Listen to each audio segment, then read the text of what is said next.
Hey, boys and girls, it is still January and it's penguin time. This is called Penguin Pete and it's by Marcus Pfister. And it is just a lovely story about a penguin. And he has a bunch of other books as well. Look at all the little penguin pictures.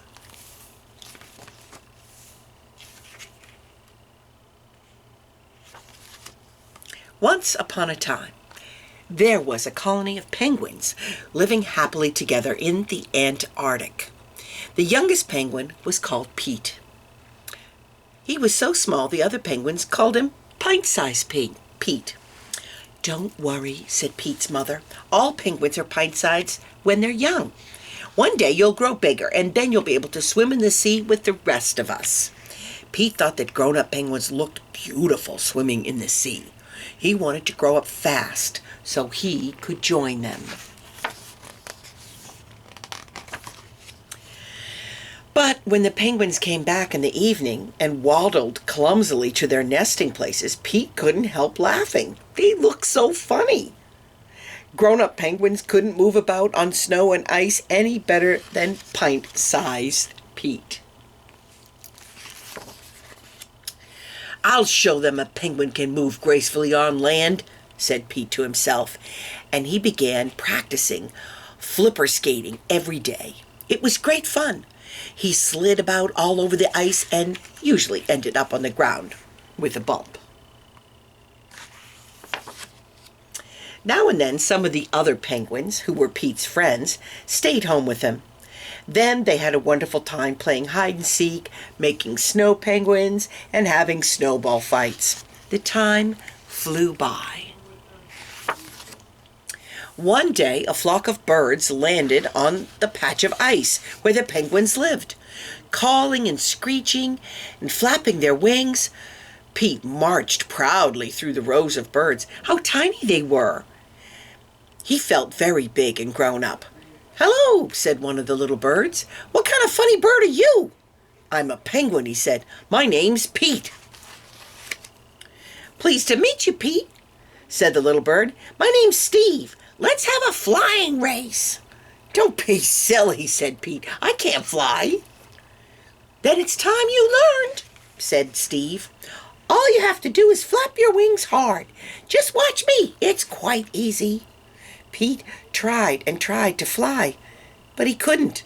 He could only jump a little way in the air. Pete and Steve were soon great friends, even if they couldn't go flying together. But Pete wanted nothing better than to fly with his friend. Although he tried to take off over and over again, his flights always ended up in a crash landing. The day came when the flock of birds had to move on.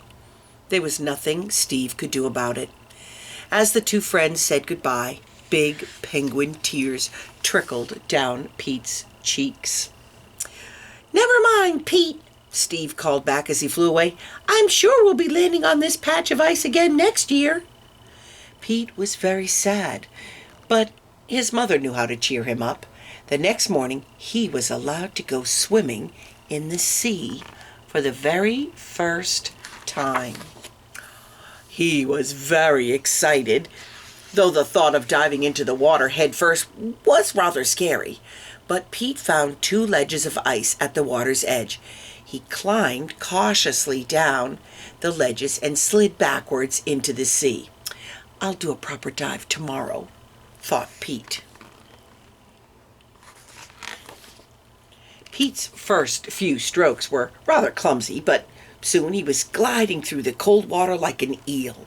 He could even do the backstroke. He came in last in most of the swimming races, and he lost when the penguins played games, but Pete was a good loser.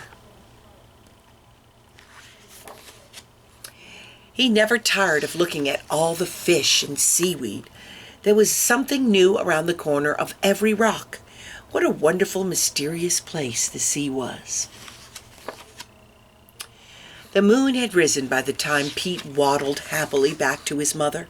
He felt far too tired to tell her about all his adventures, but That could wait until tomorrow. He fell asleep at once and dreamed of Steve, the sea, and the dive he was going to do the next day. A lovely penguin story. Penguin Pete.